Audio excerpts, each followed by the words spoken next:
Hi, I'm Amy from Eastside Wellness Chiropractic. The next exercise in our active care series is going to be the kettlebell swing. The kettlebell swing has a lot of different parts to the swing itself.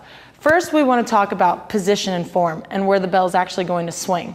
If you look at your belly button and your knees, you're going to see a triangle. You want to make sure that the kettlebell stays within that triangle. So as I'm swinging the kettlebell, I want to make sure that my hands go through that triangle.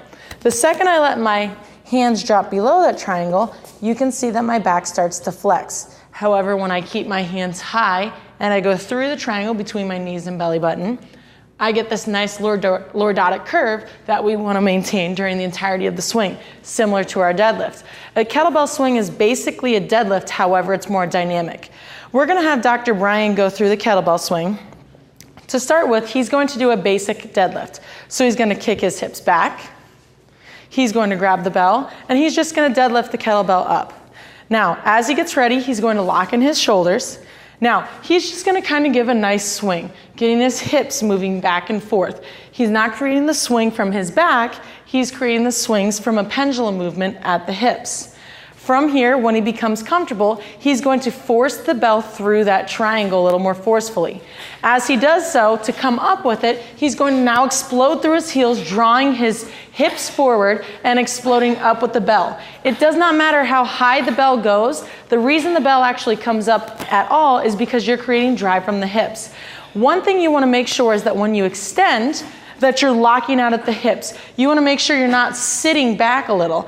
Dr. Brian's going to go ahead into a swing, and he's not going to extend through his hip flexors.